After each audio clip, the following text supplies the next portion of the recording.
Abhinaya Rangakendra Karnataka has organized Pauranika Natakotsava 2023 on 19th November 2023 at KN Rajanna Auditorium, Madhugiri, in collaboration with Ministry of Culture, Government of India.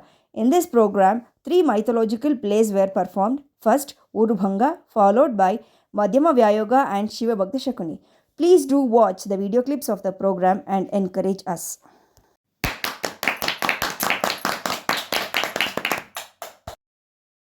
ಇವತ್ತಿನ ಪೌರಾಣಿಕ ನಾಟಕೋತ್ಸವ 2023 KN Rajanna ಸಭಾಂಗಣ ಕನ್ನಡ ಭವನದಲ್ಲಿ ಮಧುಗಿರಿ ಈ ಒಂದು ಸ್ಥಳದಲ್ಲಿ ಕಾರ್ಯಕ್ರಮ ನಡೀತಾ ಇದೆ. ಈ ಕಾರ್ಯಕ್ರಮಕ್ಕೆ ಬಂದಿರುವ ಎಲ್ಲರಿಗೂ ಕೂಡ ಹೃತ್ಪೂರ್ವಕ ಸ್ವಾಗತ ಸುಸ್ವಾಗತವನ್ನು ನೀಡುತ್ತೇನೆ. ಈ ಜಗತ್ತೇ ಒಂದು ನಾಟಕರಂಗ.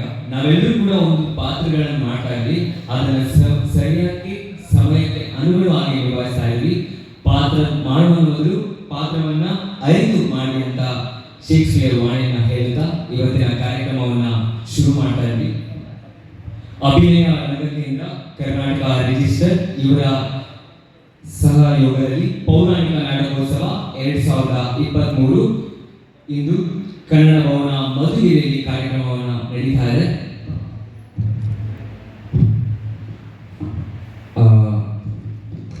ಅಭಿನಯ ರಂಗಕೇಂದ್ರದ ಬಗ್ಗೆ ಒಂದು ಸ್ವಲ್ಪ ಕಿರು ಪರಿಚಯ.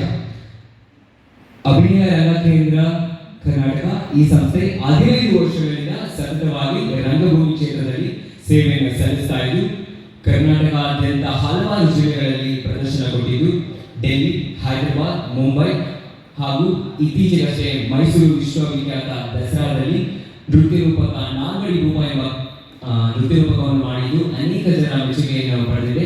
ಇಂದು ಸಂಜೆ ಆ ನಾಟಕ ಪ್ರದರ್ಶನ ಕೂಡ ಇರುತ್ತೆ.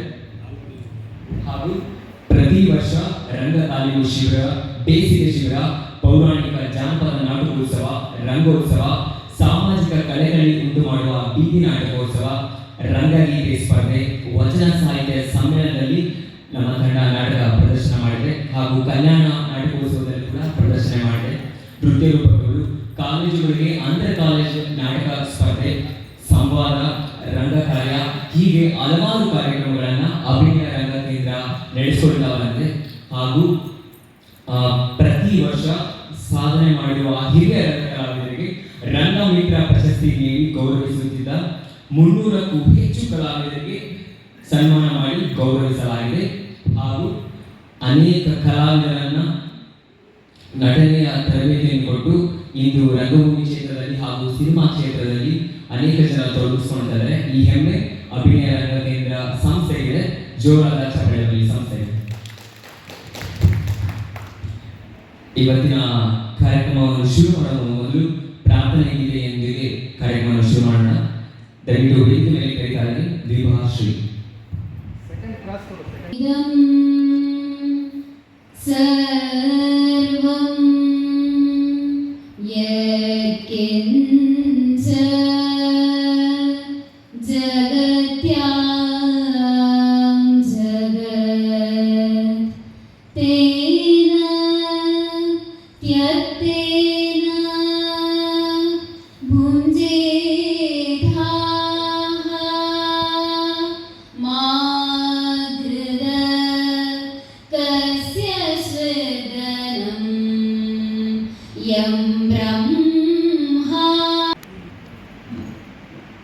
ಎಲ್ರಿಗೂ ನಮಸ್ಕಾರ. ಇವತ್ತು ಮಧುಗಿರಿಯಲ್ಲಿ ಅಭಿನಯ ರಂಗಕೇಂದ್ರದ ಮುಖಾಂತರ ಪೌರಾಣಿಕ ನಾಟಕೋತ್ಸವವನ್ನು ಮಾಡ್ತಾ ಇದ್ದೇವೆ. ಇದಕ್ಕೂ ಬಹಳ ಮುಖ್ಯವಾಗಿ ಈ ಕಾರ್ಯಕ್ರಮನ ಎಲ್ಲಿ ಬೇಕಾದರೂ ಸುಸಜ್ಜಿತ ರಂಗಮಂದಿರ ಅಂತಂದರೆ ಕಳೆದ 15 ವರ್ಷಗಳಿಂದ ನಾವು ಕೊಡಗೇನಹಳ್ಳಿಯಲ್ಲಿ ನಾಟಕೋತ್ಸವವನ್ನು ಮಾಡ್ತಾ ಇದ್ದೀವಿ. ಪ್ರತಿ ವರ್ಷ 3 ದಿನಗಳ ಕಾಲ ಅಥವಾ 5 ದಿನಗಳ ಕಾಲ ಈ ರೀತಿ ಹಮ್ಮಿಕೊಂಡು ನಾಟಕ ಮಾಡ್ತಾ ಇದ್ದವು. ಅದು ಇದಕ್ಕಿಂತ ದುಸ್ಸಾಹಸದ ಕೆಲಸ. ಕೊಡಗೇನಹಳ್ಳಿಯಲ್ಲಿ ಪ್ರತಿಯೊಂದೂ ಸ್ಟೇಜಿಂದ ಹಿಡಿದು ಅದು ರಂಗಮಂದಿರ ರೆಡಿ ಮಾಡೋಷ್ಟೊತ್ತಿಗೆ ನಮಗೆ 1 ವಾರ ತಗೋತಾ ಇತ್ತು. ಹಂಗಾಗಿ ಬಂದು ಕಟ್ಟಿ ನಮ್ಮ ಗ್ರಾಮೀಣ ರಂಗಭೂಮಿ ಬಗ್ಗೆ ಯಥೇಚ್ಛವಾಗಿ ಅವರಲ್ಲಿರ್ತಕ್ಕಂಥ ವಿದ್ವತ್ತನ್ನು ನಮ್ಮ ಜೊತೆ ಹಂಚಿಕೊಂಡು ನಮ್ಮನ್ನು ಪ್ರೋತ್ಸಾಹಿಸ್ತಾ ಇರ್ತಕ್ಕಂಥ ಮದನ್ಮೂರ್ತಿ ಸರ್ ಅವರಿಗೆ ಸ್ವಾಗತವನ್ನು ಕೋರ್ತಾ ಇದ್ದೀನಿ.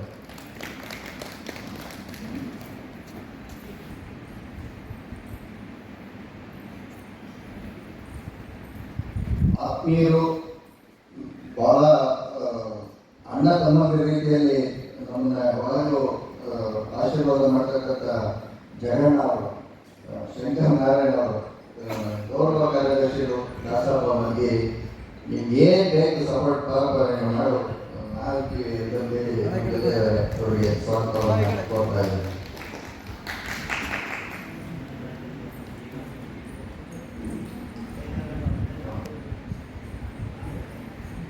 ಸರ್ಕಾರಿ ಪ್ರಥಮ ದರ್ಜೆ ಕಾಲೇಜಿನ ಪ್ರಾಂಶುಪಾಲರಾಗಿರ್ತಕ್ಕಂಥ ಮುನೀಂದ್ರ ಕುಮಾರ್ ಸರ್ ಅವರು ನಮ್ಮ ಕಾರ್ಯಕ್ರಮದಲ್ಲಿ ಹಾಜರಾಗಿದ್ದಾರೆ.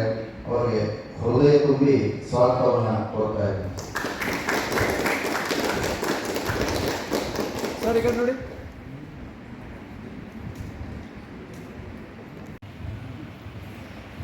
ಎಲ್ಲರೂ ಚಪ್ಪಾಳೆ ತರುವ ಮೂಲಕ ಪ್ರೋತ್ಸಾಹ ನಮ್ಮ ಕಾರ್ಯಕ್ರಮಕ್ಕೆ ಪ್ರೋತ್ಸಾಹ ನೀಡಬೇಕು.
ವಿಶಾಲನಗರದಲ್ಲಿ ಪ್ರಾರಂಭ ಆಗಿದ್ದು ಹೀಗೆ.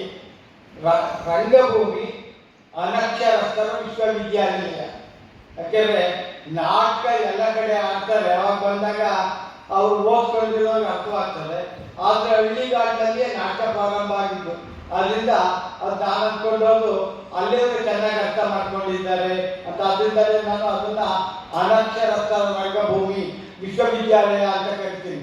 ವಿಶ್ವವಿದ್ಯಾಲಯ ಏನೆಲ್ಲ ಜ್ಞಾನವನ್ನು ನಮಗೆ ಕೊಡ್ತದೆ, ಆ ಜ್ಞಾನವನ್ನ ಕಲಿಯದವರಿಗೂ ಕೂಡ ಇದು ಕೊಡ್ತಾರೆ. ಕುಮಾರವ್ಯಾಸನಲ್ಲಿ ಹೇಳ್ತಾನೆ, ಕಲಿಯದವರಿಗೆ ಕಾಮಧೇನು ಇದು ಒಂದು ಮಾತನ್ನು ಕುಮಾರವ್ಯಾಸ ಒಂದು ಕಡೆ ಬಳಸ್ತಾನೆ. ಹೀಗಾಗಿ ನಾವು ನಾಟಕ ಅಂತ ನಾನು ಅಂದ್ಕೊಳ್ಳೋದು ಅದು ತ್ರಿವಳಿ, ಒಂದು ಸಾಹಿತ್ಯ, ಇನ್ನೊಂದು ನಿರ್ದೇಶಕ, ಇನ್ನೊಂದು ನಟ. ಈ ಮೂವರ ಕೋಆರ್ಡಿನೇಷನ್, ಸೌಹಾರ್ದ, ಸಹಕಾರ ಏನಿದೆ ಅದರ ಮೂಲಕ ಒಂದು ನಾಟಕ ಯಶಸ್ವಿಯಾಗ್ತದೆ ಅನ್ನುವಂಥದ್ದು. ಈ ಮೂರು ಜನರಲ್ಲಿ ಒಂದು ರೀತಿಯ ಸೌಹಾರ್ದ ಸಂಬಂಧ ಇರಬೇಕು ಅನ್ನೋದು. ನಾಟಕ ಅಂದ್ರೆ ಏನೇನಿಲ್ಲ, ನಮ್ಮ ಮನೋರಂಗಭೂಮಿಯಲ್ಲಿ ಇರುವ ಭಾವನೆಗಳನ್ನು ರಂಗಭೂಮಿಯ ಮೇಲೆ ಅಭಿನಯಿಸಿ ತೋರಿಸುವಂತಹ ಒಂದು ಕಲಾತ್ಮಕ ಪ್ರದರ್ಶನ. ಇದು ನಮ್ಮಲ್ಲಿ ಏನಿದೆ, ಒಳ್ಳೆ ಯಾವುದೋ ಇದರಲ್ಲಿ 3 ನಾಟಕ ಇದೆಯಲ್ಲ, ಇವು 3 ಕೂಡ ಪೌರಾಣಿಕ ನಾಟಕಗಳು.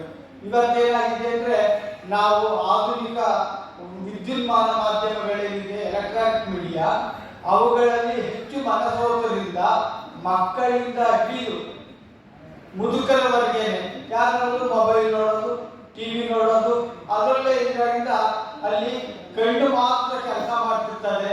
ಇಲ್ಲಿ ಕಣ್ಣು, ಕಿವಿ ಮತ್ತು ಅವರ ಆಡುವ ಮಾತುಗಳಿಗೆ ಪಕ್ಕದಲ್ಲಿ ಒಬ್ಬ ಇರ್ತಾನೆ. ರಂಗಭೂಮಿಯಲ್ಲಿ ಕೂತಾಗ ಪಕ್ಕದಲ್ಲಿ ಒಬ್ಬ ವ್ಯಕ್ತಿ ಕೂತು ಅವನು, ನಿಮ್ಮೂರ ಮಳೆ ಆಯ್ತಾ, ನಿಮ್ಮ ಮಕ್ಕಳಿಗೆ ಮದುವೆ ಮಾಡಿದ್ರ, ನಿಮ್ಮ ಮಕ್ಕಳಿಗೆ ಹೆರಿಗೆ ಆಯ್ತಾ ಅಂದ್ರೆ, ರಂಗಭೂಮಿಯ ನಾಟಕವನ್ನು ನೋಡುವ ದೃಷ್ಟಿಯಿಂದಲೇ ಸೇರಿದರೂ ಅಲ್ಲಿ ಪರಸ್ಪರ ತಮ್ಮ ಕಷ್ಟ ಸುಖಗಳನ್ನ, ವ್ಯವಹಾರಗಳನ್ನ ವಿನಿಮಯ ಮಾಡಿಕೊಳ್ತಾರೆ. ಹೀಗಾಗಿ ಮನುಷ್ಯರ ಸಂಬಂಧಗಳು ಗಟ್ಟಿಗೊಳ್ಳುತ್ತಾ ಹೋಗುತ್ತವೆ ಅಥವಾ ಬಂಧುರ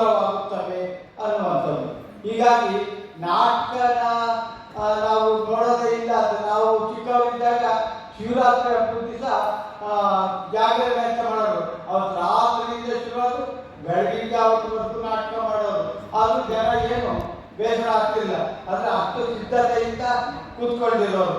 ಪಾತ್ರಗಳು ರಂಗಭೂಮಿಯ ಮೇಲೆ ಬಂದಾಗ ನಮ್ಮಲ್ಲಿ ಇರುವಂತಹ ಗುಣ ಅವಗುಣಗಳು ಅಥವಾ ನಮ್ಮ ಜೀವನದಲ್ಲಿ ನಡೆಯುವ ಘಟನೆಗಳ ಜೊತೆ ಸಮೀಕರಣಗೊಳಿಸಿ ಅವುಗಳನ್ನು ಕೌಲನಿಕವಾಗಿ ನೋಡುವಂತ ಪ್ರಯತ್ನ ಮಾಡ್ತದೆ.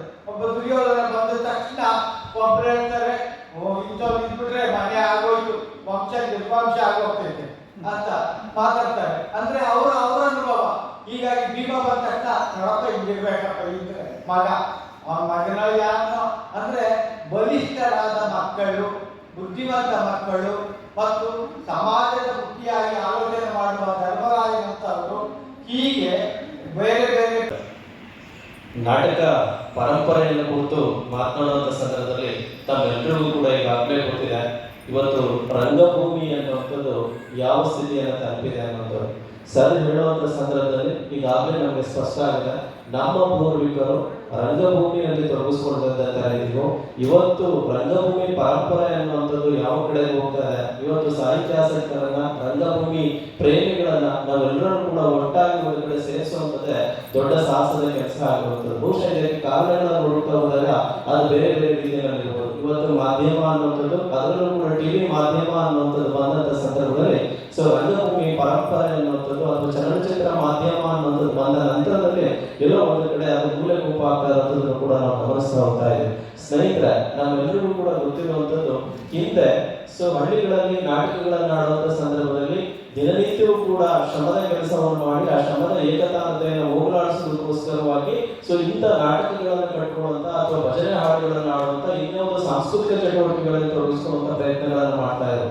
ಆದ್ರೆ ಇವತ್ತು ನಾಟಕ ಪರಂಪರೆಯನ್ನು ನಾವು ಗಮನಿಸ್ತಾ ಹೋದಾಗ ಇದಕ್ಕೆ ಹೊರತಾದಂತ ರೀತಿಯ ವಾತಾವರಣವನ್ನು ನಾವು ಗಮನಿಸ್ತಾ ಇದ್ದೇವೆ. ಈಗಾಗಲೇ ಸರ್ ಹೇಳಿದಾಗೆ ನಾವೆಲ್ಲರೂ ಕೂಡ ಈ ಜಗತ್ತಿನಲ್ಲಿ ಪಾತ್ರಧಾರಿಗಳು, ಇಡೀ ಜಗತ್ತಿನ ಒಂದು ನಾಟಕ ಭೂಮಿ ಇದ್ದಾಗ ಅಥವಾ ಒಂದು ರಂಗಭೂಮಿ ಇದ್ದಾಗ ಅನ್ನುವಂಥದ್ದು. ಈ ನೆಲೆಯಲ್ಲಿ ನಾವು ಯೋಚನೆ ಮಾಡ್ತಾ ಹೋದಾಗ ಹಿಂದೆ ರಂಗಭೂಮಿ ಅಥವಾ ನಾಟಕಗಳನ್ನು ಪ್ರದರ್ಶನ ಮಾಡುವಂತ ಸಂದರ್ಭದಲ್ಲಿ ಈ ನಾಟಕೋತ್ಸವ ನಡೀತಿರ್ಬೇಕಾದ್ರೆ ಹಿರಿಯರಾದಂಥ ಮೂರ್ತಿಗಳಾಗಿರ್ಬೋದು, ನಮ್ಮ ಮುನೇಂದ್ರ ಕುಮಾರ್ ಆಗಿರ್ಬೋದು, ಇದ್ರ ಬಗ್ಗೆ ಮಾತನಾಡಿದ್ರೆ ಸಾಕಷ್ಟು ಮಾತಾಡಿದ್ದಾರೆ.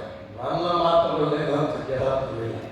ಆದರೂ ಸಾಂದರ್ಭಿಕವಾಗಿ ಅಂತ ಮಾತಾಡ್ತಿದ್ದಾಗ ನಮ್ಮ ಅಶ್ವತ್ಥನಾರಾಯಣವರು ಬಹಳ ಹೆಮ್ಮೆಯಿಂದ ಈ ಒಂದು ಪ್ರಾಂತ್ಯದಲ್ಲಿ ಇಷ್ಟೊಂದು ಸುಸಜ್ಜಿತವಾದಂಥ ಒಂದು ರಂಗಮಂದಿರ ನಿರ್ಮಾಣ ಆಗಿರೋದು ಬಹಳ ಸಂತೋಷದ ವಿಚಾರ. ಇದಕ್ಕೆ ನಾವು ಕೆಲವು ಗಣ್ಯರನ್ನ ಜ್ಞಾಪಿಸಬೇಕು. ಅದರ ಮೊದಲನೇದಾಗಿ ನನ್ನ ಸ್ನೇಹಿತರು, ಇಂದಿನ ಕಸಪ ಅಧ್ಯಕ್ಷರಾದಂಥ ಬಾವಿ ಸುಬ್ರಹ್ಮಣ್ಯವರು ಅವರ ಅಧ್ಯಕ್ಷತೆಯಲ್ಲಿದ್ದಾಗ ಈ ಒಂದು ರಂಗಮಂದಿರನ ಕಟ್ಟಬೇಕು ಅಂತೇಳಿ ಅವರು ವಹಿಸಿ ಭಾಳ ಹೋರಾಟ ನಡೆಸಿದ್ರು. ಯಾಕಂದ್ರೆ ನಾನು ಪ್ರತ್ಯಕ್ಷದರ್ಶಿ. ಅವರು ಮುನ್ಸಿಪಲ್ ಕವಿಗಳು ಸಾಹಿತ್ಯವನ್ನು ರಚಿಸ್ತಾರೆ, ಅದನ್ನು ಎಲ್ಲರೂ ಓದಲ್ಲ, ವಿದ್ಯಾವಂತರಷ್ಟು ಓದ್ತಾರೆ. ಅದನ್ನ ಜನಮಾನಸದಲ್ಲಿ ಜನರಿಗೆ ಮುಟ್ಟಿಸುವಂತ ಕೆಲಸವನ್ನ ರಂಗ ಮಾಧ್ಯಮ ಮುಟ್ಟಿಸುವಂತ ಕೆಲಸವನ್ನು ಮಾಡ್ತಾರೆ. ಅನಕ್ಷರಸ್ಥರು ಹಳ್ಳಿಯ ಮಟ್ಟದಲ್ಲಿ ನಾವೆಲ್ಲ ಹುಡುಗರಾಗಿದ್ದ ಕಾಲದಲ್ಲೂ ಸಹ ರಾಮಾಯಣ ಮಹಾಭಾರತ ಮಹತ್ವವನ್ನು, ಪಾತ್ರಗಳ ಒಂದು ಪರಿಚಯ ಮಾಡಿಕೊಡುವಂತಂದ್ರೆ ಅದರ ಮಹತ್ವ ಮತ್ತು ಅದರಲ್ಲಿರುವಂತಹ ಘನತೆ ಗಾಂಭೀರ್ಯದ ಬಗ್ಗೆ ತಿಳಿಸುವಂತ ಕೆಲಸವನ್ನು ಮಾಡಿ ಜನರಲ್ಲಿ ಅದು ಮನೆ ಮಾತಾಗಿ ಪಾಠ ಆದ ರೀತಿಯಲ್ಲಿ ಎಲ್ಲರಿಗೂ ಸಹ ಕುರುಕ್ಷೇತ್ರದಲ್ಲಿ ಈ ತರ ದುರ್ಯೋಧನ ಬಂದ್ಕೊಂಡ್ರೆ ಈ ತರದೆಲ್ಲ ಆಗ್ತದೆ ಅಂತೇಳಿ ಜನರು ಮುಟ್ಟಿಸುವಂತ ಕೆಲಸವನ್ನು ಸುಲಭವಾಗಿ ಮಾಡುವಂತಹ ಒಂದು ಮಾಧ್ಯಮ ಇತ್ತು ಅಂತ ಹೇಳೋದು ನಾಟಕ ಕ್ಷೇತ್ರ. ಇವತ್ತು ಸಿನಿಮಾ ಬಂದಂತಹ ನಂತರದಲ್ಲಿ ರಂಗ ಕಲಾವಿದರ ಒಂದು ಪ್ರಭಾವ ಸ್ವಲ್ಪ ಕಡಿಮೆ ಆಗ್ತಾ ಇರ್ಬೋದು. ಆದರೆ ಇವತ್ತು ಸಿನಿಮಾ ಬೆಳೆದಿರುವಂಥದ್ದೇ ರಂಗ ಮಾಧ್ಯಮದಿಂದ, ಒಂದು ರಂಗಭೂಮಿಯಿಂದ. ಇವತ್ತು ನಮ್ಮ ದಿಗ್ಗಜರು ರಾಜ್ಕುಮಾರ್ ಅವರು ಇರ್ಬೋದು, ಇವರೆಲ್ಲರೂ ಸಹ ಗುಬ್ಬಿವೀರಣ್ಣನವರ ಒಂದು ಸಂಸ್ಥೆಯನ್ನು ಕಡಿದೇ ಹೋಗಿದೆ. ಅವರನ್ನು ಪಳಗಿ ಒಂದಷ್ಟು ಅಭಿನಯವನ್ನು ಕಲಿದೇ ಹೋಗಿದೆ. ಇವತ್ತು ಅಂತಹ ಮೇರು ನಟರಾಗಿ ಇವತ್ತು ಇಡೀ ವಿಶ್ವಕ್ಕೆ ಖ್ಯಾತಿ ಆಗುವಂಥದ್ದು ಆಗ್ತಾ ಇಲ್ಲ. ಅಂತಹ ಉತ್ತಮವಂತಹ ವೇದಿಕೆ ಎನ್ನುವಂಥದ್ದು ರಂಗಭೂಮಿ, ರಂಗ ಕಲಾವಿದರನ್ನು. ಹಾಗಾಗಿ ಸಿನಿಮಾದಲ್ಲಿ ನಾನು ನೋಡಿದ ಒಳಗಡೆ ಹೋಗಿ ಎಷ್ಟು ಚೆನ್ನಾಗಿ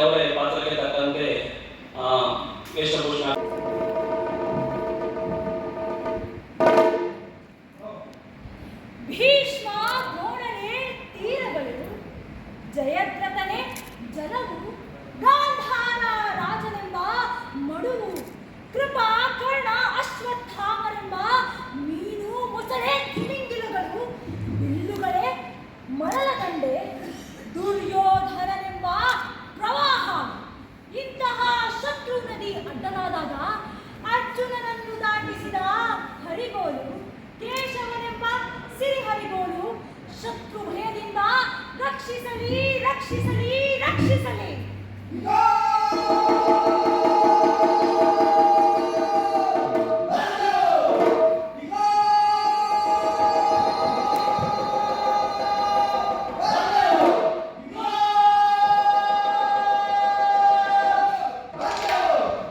ಕಾರ್ಯಮಿತ್ರರಲ್ಲಿ ವಿನಂತಿ. ಇದೇನಿದು? ನಾನು ಮಹಾಶಯರಲ್ಲಿ ವಿನಂತಿಸಿಕೊಳ್ಳುತ್ತಿರುವಂತೆಯೇ ಅಲ್ಲೇನೋ ಸದ್ದು ಗದ್ದಲ ಕೇಳಿ ಬರುತ್ತಿದೆ. ಏನು ನೋಡಿ ಬರುತ್ತೇನೆ.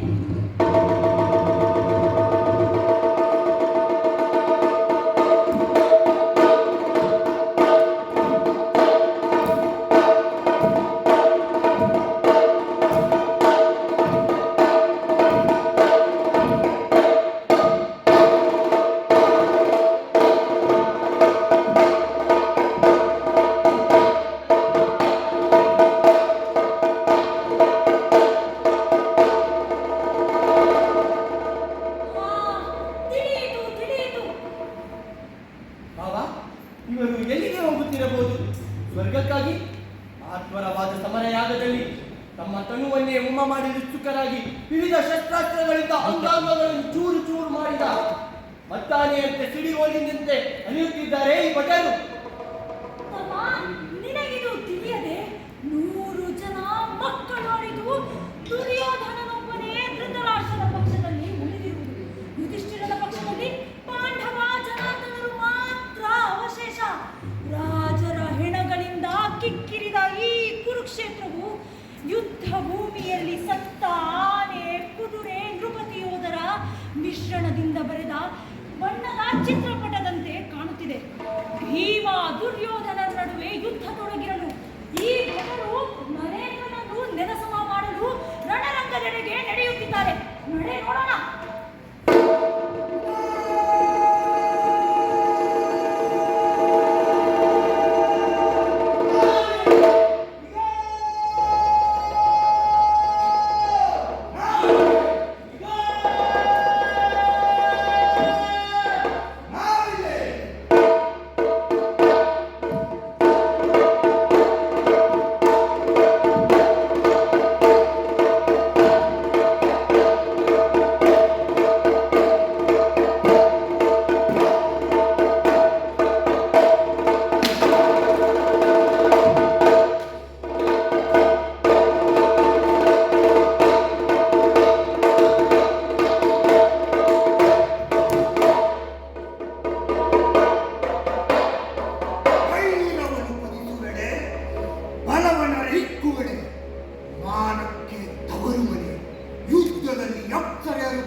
ಈಗ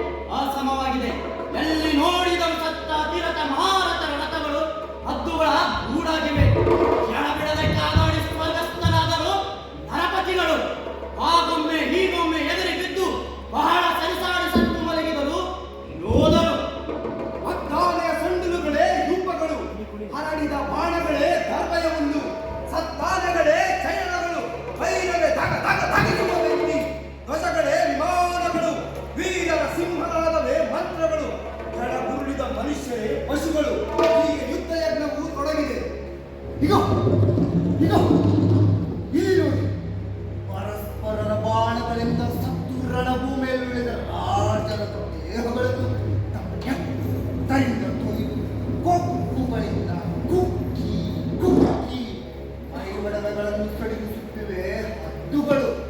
ಸಮರಕ್ಕಾಗಿಯೇ ಸಜ್ಜಾದ ಈ ಆನೆ ನರಾಜಗಳ ಹೊಟ್ಟೆಗೆ ಸಿಲುಕಿ ಹರಿದ ಕವಚ ಬಿಲ್ಲು ಬಾಣಗಳ ಜೊತೆಗೆ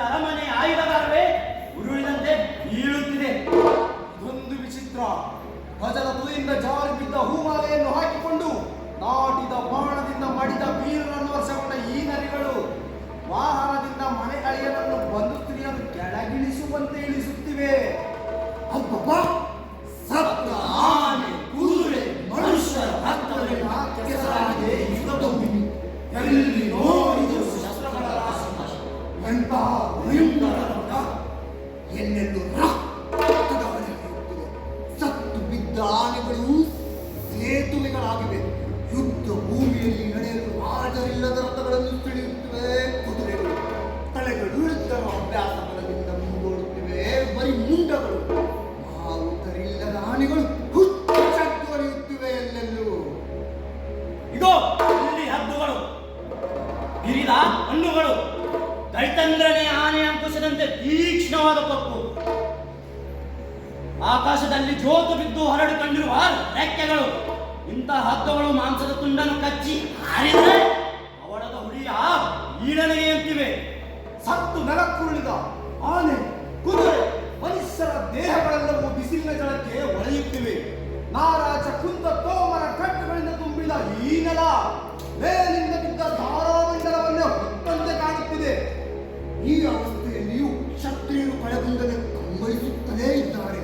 ನೀರಕ್ಕೆ ತಿರುಗಿದ ಕಣ್ಣುಗಳೇ ದುಂಬಿಗಳ ಹಿಂಡು, ಕೆಂದುಟಿಗಳೇ ಕಳಗಳು, ರಾಜರ ಮುಖಗಳೇ ನೆಲಕಮಲಗಳು. ವೀರ್ಯನೆಂಬ ಸೂರ್ಯನಿಂದ ಅರಳಿ ಸ್ವಲ್ಪವೂ ಅರುವುದೇ ನಿಶ್ಚಂಕೆಯಿಂದಿದೆ. ಎಂತಹ ದುರದೃಷ್ಟ! ಇಂತಹ ಕ್ಷತ್ರಿಯರು ಸಾವು ತಪ್ಪಿದ್ದಲ್ಲ. ವಿಷಮ ಪರಿಸ್ಥಿತಿಯಲ್ಲಿ ತಮ್ಮ ಕ್ಷಾತ್ರ ಬಲವನ್ನು ತೋರುವುದು ಅಸಾಧ್ಯ. ಏನೆಂದೇ? ಇಂಥವರ ಮೇಲೂ ಮೃತ್ಯುವಿನ ಪ್ರಭಾವವೇ ನಿಸ್ಸಂದೇಹವಾಗಿ. ಹೀಗೆ ಹೇಳುವುದು ಸರಿಯಲ್ಲ. ಸಂಸಪ್ತಕರನ್ನು ಮುರಿದು ಸ್ವರ್ಗದ ಆತಂಕವನ್ನು ಇಳಿಸಿ ನಿವಾತ ಕವಚರ ಪ್ರಾಣಗಳನ್ನು ಉಪಕರಣವಾಗಿ ಮಾಡಿಕೊಂಡು ತಾಂಡವ ದಹನದ ಹೊಗೆಯಿಂದ ಬೆಳಗಿದ ಪಾತ ಇದೇ ಶಿವ. ಗಾಂಡಿವವನ್ನು ಹಿಡಿದು ಅಂದು ಶಿವನೊಡನೆ ನಡೆಸಿದ ಯುದ್ಧದಲ್ಲಿ ಕಳೆದುಳ್ಳ ಬಾಣಗಳಿಂದ ತರ್ಪಿಷ್ಟರಾದ ಎಲ್ಲಾ ಕ್ಷತ್ರಿಯರನ್ನು ಸಾವಿನ ಮುಖಕ್ಕೆ ದೂಡಿದ್ದಾನೆ.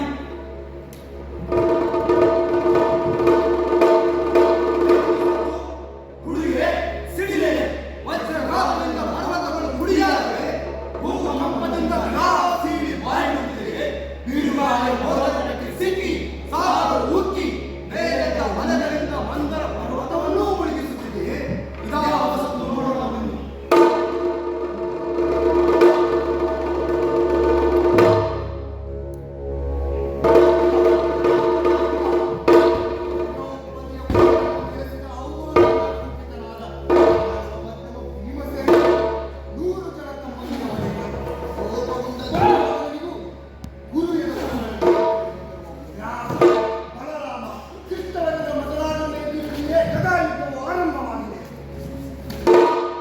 ಹೊಳೆಯುವ ಚಿನ್ನದ ವಿಶಾಲವಾದ ಅಗಲವಾದ ಭೀಮನೆಲ್ಲರೂ ಹುಟ್ಟಿ ದುರ್ಯೋಧನ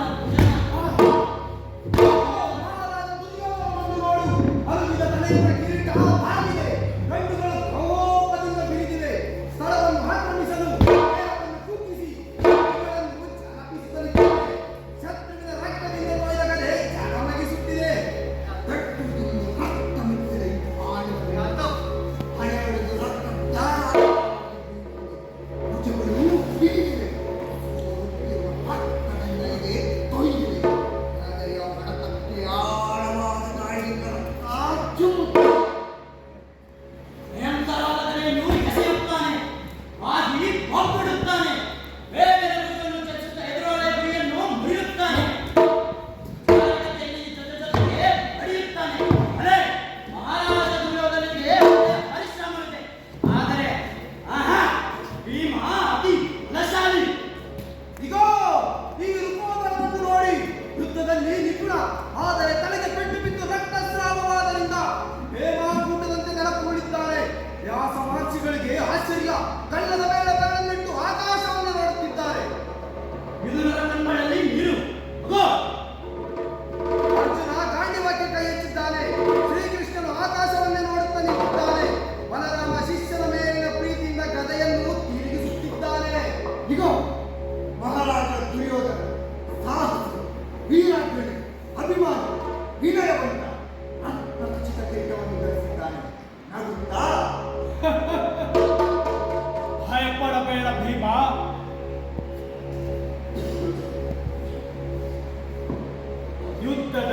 ಧೀರನಾದವರನ್ನು ಈ ವೀರ ಪುರುಷ ಎಂದಿಗೂ ಕೊಲ್ಲುವುದಿಲ್ಲ ಎನ್ನುತ್ತಿದ್ದಾರೆ. ಈ ಸಂತೆಯಿಂದ ಭೀಮ ಹುರುಪುಗೊಂಡಿದ್ದಾನೆ.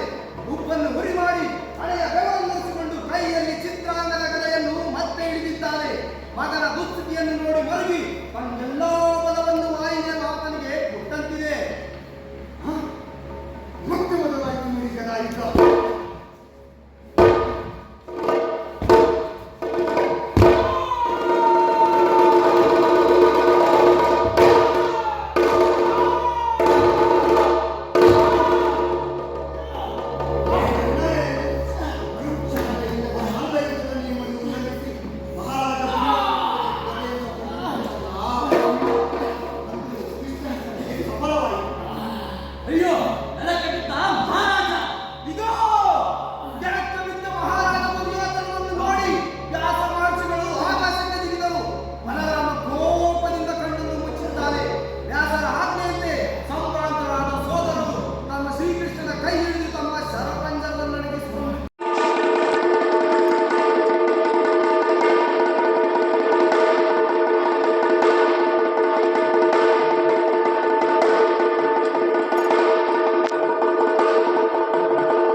ಇವನು.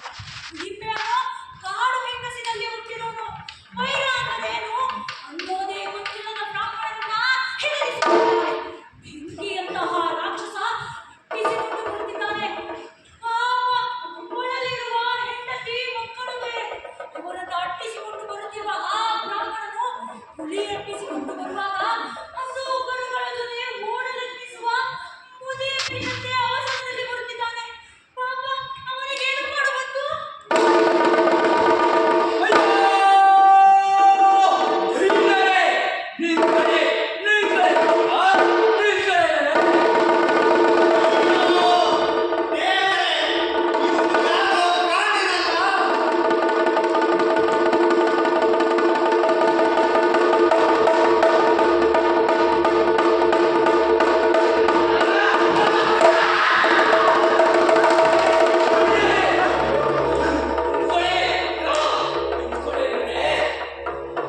ಅಯ್ಯೋ ದೇವರೇ, ಇವನು ಯಾರೋ ಕಾಣನಲ್ಲ.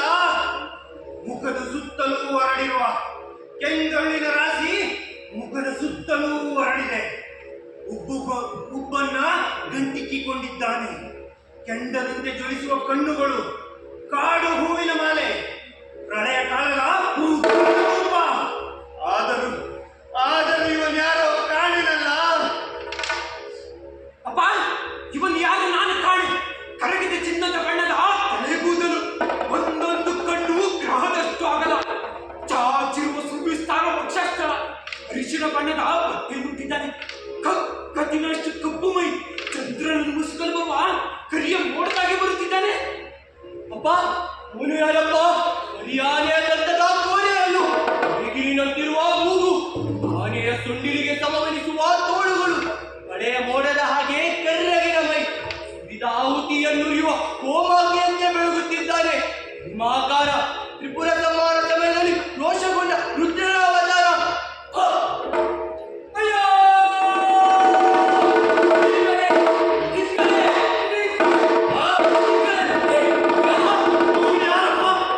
ರಭಸದಲ್ಲಿ ಬರುತ್ತಿದ್ದಾನೆ. ಬೆಟ್ಟದ ತುದಿಗೆ ಅಪ್ಪಳಿಸುವ ಸಿರಿನ ತರ, ಹಕ್ಕಿಯ ಮೇಲೆ ಆಗುವ ಹಿಡುಗನ ತರ, ಜಿಂಕೆಯ ಬಿಲ ಬೀಳುವ ಸಿಂಹದ ತರ, ಯಮನ ತರ ನಮ್ಮ ಮೇಲೆ ಬರುತ್ತಿದ್ದಾನಪ್ಪ.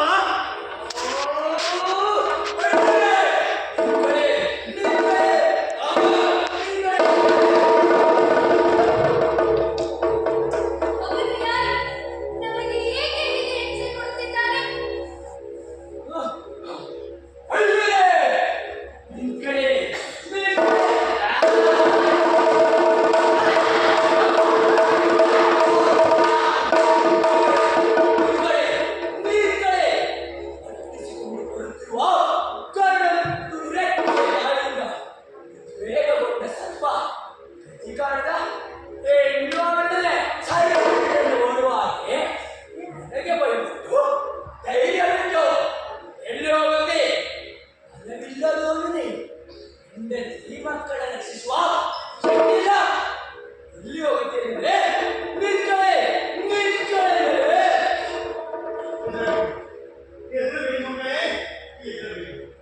ಅವನ ಮಾತಿನಲ್ಲಿ ತರ್ಕ ಇದೆ.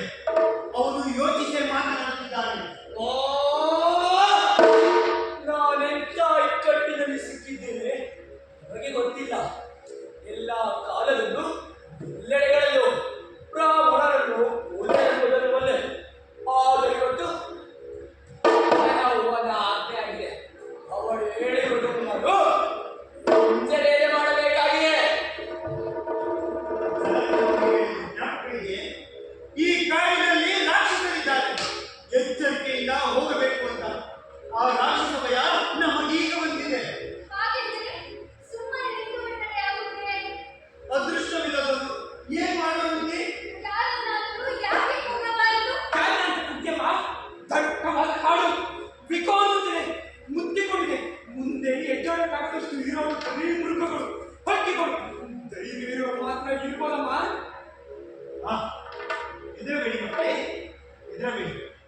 ಧೈರ್ಯ ಇರೋರು ಮಾತ್ರ ಇರ್ಬೋದು ಅಂತ ನೀನು ಹೇಳ್ತಿದ್ದಾನಲ್ಲ, ಅವನ ಮಾತು ಕೇಳಿ ನನ್ನ ಭಯವೆಲ್ಲ ಹೋಯಿತು. ಇಲ್ಲೇ ಎಲ್ಲೋ ಹತ್ತಿರದಲ್ಲಿ ಪಾಂಡವರ ಆಶ್ರಮ ಇದ್ದರೂ ಇರಬಹುದು. ಪಾಂಡವರಿಗೆ ಕಾದಾಡೋದು ಅಂದ್ರೆ ಬಲು ಇಷ್ಟ. ರಕ್ಷಣೆ ಬೇಡಿ ಬಂದವರನ್ನ ಸ್ನೇಹಿತರಾಗಿ ನೋಡ್ಕೊತಾರೆ, ನಮ್ಮಂತರನ್ನ ಕಾಪಾಡ್ತಾರೆ. ಅವನೆಂತ ರಕ್ಷಕನೇ ಆಗಿರಲಿ, ಅವನೆಂತ ಭಯಂಕರದವನೇ ಆಗಿರಲಿ, ಅವನನ್ನ ಶಿಕ್ಷಿಸುವ ಶಕ್ತಿ ಪಾಂಡವರಿಗಿದೆ. ಅಪ್ಪ, ಪಾಂಡವರು ಅಲ್ಲಿರೋದು ಕಾಣಿಲ್ಲ ಕಣಪ್ಪ. ನಿನ್ಗೆ ಹೇಗೆ ಗೊತ್ತು ಕಂದ? ದಾರಿಲಿ ಒಬ್ಬ ಬ್ರಾಹ್ಮಣ ಸಿಕ್ಕಿದ್ನಲ್ಲ, ಶತಕೃಪಾಲ್ನ ಹೆಸರವನು. ಅವನು ಹೇಳ್ದ, ಪಾಂಡವರ ಆಶ್ರಮದಿಂದ ಯಾವುದೋ ದೌಮ್ಯ ಮಹರ್ಷಿಗಳ ಆಶ್ರಮಕ್ಕೆ ಹೋಗಿದ್ದಾರಂತೆ, ಯಾವುದೋ ಯಜ್ಞದಲ್ಲಿ ಭಾಗವಹಿಸೋದಕ್ಕೆ. ಅಯ್ಯೋ ಅಯ್ಯೋ, ಹಾಗಾದರೆ ನಾವು ಸತ್ತ ಹಾಗೆ ಸರಿ. ಅಪ್ಪ, ಎಲ್ರೂ ಹೋಗಿರೋಂಗೆ ಆಶ್ರಮದ ಕವಲಿಗೆ ಅಂತ ಮಧ್ಯಮನ ಬಿಟ್ಟಿದ್ದಾರಂತೆ. ಅವನೊಬ್ಬ ಇದ್ದರೆ ಸಾಕು, ಎಲ್ಲ ಪಾಂಡವರು ಇದ್ದಾಗಿದೆ. ಆದ್ರೆ ಇಷ್ಟೊಂದು ಎಲ್ಲ ಕಸರತ್ತು ಮಾಡಕ್ಕೆ ದೂರವಾಗಿರ್ತಾನೆ ಅಂತ ಬ್ರಾಹ್ಮಣ ಹೇಳ್ತಾನಪ್ಪ. ಅಯ್ಯೋ ಅಯ್ಯೋ, ಇದ್ದ ಒಂದು ಆಸೆಯೂ ಮುಗಿಯಿತೆ. ಮಕ್ಕಳೇ, ಭಯಪಡಬೇಕು. ನಾನೊಮ್ಮೆ ಅವನನ್ನು ಕೇಳಿ ನೋಡ್ತೇನೆ. ಕೇಳ್ಕೊಳ್ಳೋದು ಪರಿಶ್ರಮ ಅಷ್ಟೇ. ಬಂದಿರುವ ಸಂಕಟ ನಿವಾರಿಸುವುದಕ್ಕೆ ಇರೋದಾರೆ ಅದೊಂದೇ ಮಕ್ಕಳೇ. ಇರಿ. ಅಯ್ಯ ಅಯ್ಯ, ನೀನು ಗಟ್ಟಿ ಗಂಡು, ನಮ್ಮನ್ನು ಬಿಟ್ಬಿಡ್ತೀಯಾ?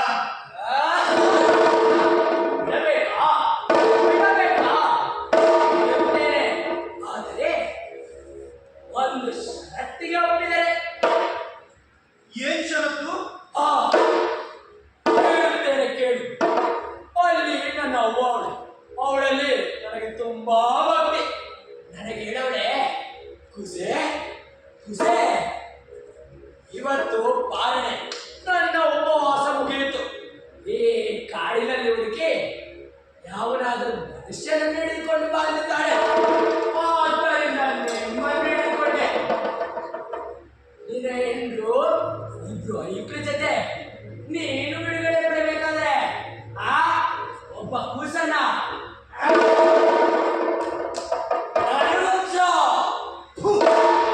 ಕೀಳು ರಾಕ್ಷಸ.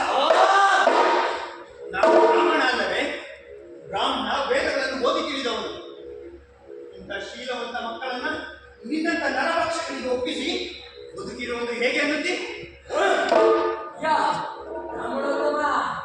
ನಾನು ಕೇಳುತ್ತಿರುವುದು ಒಬ್ಬ ಕೂಸನ್ನು ಒಬ್ಬ ಮಾಲೀಕ ಕೊಟ್ಟರೆ ಬದುಕುತ್ತೆ, ಇಲ್ಲದಿದ್ದರೆ ಹೆಂಡತಿ ಮಕ್ಕಳೊಳಗಡೆ ಮೋಸವಾಗುತ್ತೆ. ಹಾಗಿದ್ದರೆ ನನ್ನ ತೀರ್ಮಾನ ಕೇಳು. ಮಾಡಬೇಕಾಗಿದ್ದ ಎಲ್ಲಾ ಕರ್ತವ್ಯವನ್ನು ಮಾಡಿ ನನ್ನ ದೇಹ ಸಂಸ್ಕಾರವನ್ನು ಹೊಂದಿದೆ. ಆದ್ದರಿಂದ ಹೆಂಡತಿ ಮಕ್ಕಳನ್ನು ಉಳಿಸುವುದಕ್ಕಾಗಿ ನಾನೇ ರಾಕ್ಷಸಜ್ಞೆಯಲ್ಲಿ ಹೋಮಾವತಿಯಾಗಿ ಅರ್ಪಿಸುತ್ತೇನೆ.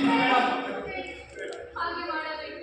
ಗಂಡನೇ ದೇವರು ಎನ್ನುವ ಧರ್ಮ ನಂಬಿ ನಡೆದಿರೋಣ ಪತಿವ್ರತೆ ಎನ್ನುತ್ತಾರೆ. ನನ್ನ ಈ ದೇಹ ಮಕ್ಕಳನ್ನು ಕುಲವಾಗಿ ಪಡೆದು ನನ್ನ ದೇಹವನ್ನು ಅರ್ಪಿಸಿ ಗಂಡನನ್ನು ಮಕ್ಕಳನ್ನು ಕುಲವನ್ನು ಉಳಿಸಿ ಉದ್ಧಾರನಾಗುತ್ತೇನೆ. ಬೇಡಮ್ಮ ಬೇಡಮ್ಮ ಬೇಡಮ್ಮ. ನನ್ನ ಊರಿಗೆ ಹೆಸರು ಇಷ್ಟವಿಲ್ಲ. ಹಾಗಾದರೆ ನಾನೇ ಬರುತ್ತೇನೆ. ನೀನು ಮುದಿಯ ಊರಲ್ಲೇ ತಂದೆ ತಾಯಿಯ ಪ್ರಾಣ, ತಮ್ಮಂದಿರ ಪ್ರಾಣವನ್ನು ಉಳಿಸುವುದು ನನ್ನ ಆಸೆ.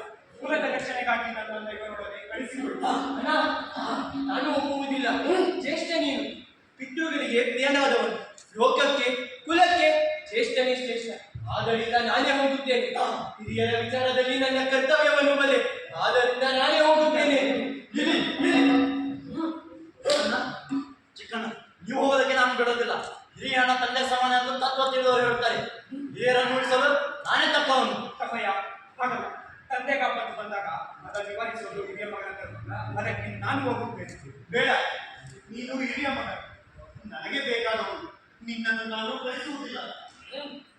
ಅವರಿಗೆ ಕಿರಿ ಮಗನ ಮೇಲೆ ಇಷ್ಟ ಇರುತ್ತೆ, ನನಗೆ ಕಿರಿ ಮಗನ ಮೇಲೆ ಇಷ್ಟ. ತಂದೆ ತಾಯಿಯರಿಗೆ ಬೇಡವಾದವನು ನಾನು ಇನ್ಯಾರಿಗೆ ಬೇಕಾಗುತ್ತೇನೆ, ಇನ್ಯಾರಿಗೆ ಬೇಕಾಗುತ್ತೇನೆ. ನನಗೆ ಬೇಕಾಗುತ್ತೀಯ ಬಾಬಾ, ಬೇಡಬೇಕು. ಸ್ವಂತ ದೇಹದಲ್ಲೇ ಮಾನವನಿಗೆ ಬಲುವಾಸ. ಆದರೆ ಸತ್ಯದ ಮಾತೇನೆಂದರೆ ಬಂಧಗಳ ಮೇಲಿನ ವಾತ್ಸಲ್ಯ ಸ್ವದೇಹ ಮೋಹವನ್ನೂ ಮೀರಿದೆ. ಒಬ್ಬ ಹೀರೋಯಿನ್ನವರ ಮದುವೆಯಲ್ಲಿ ಸ್ವಜನ ವಾತ್ಸಲ್ಯ ಎಷ್ಟಿದೆ? ಕಂದ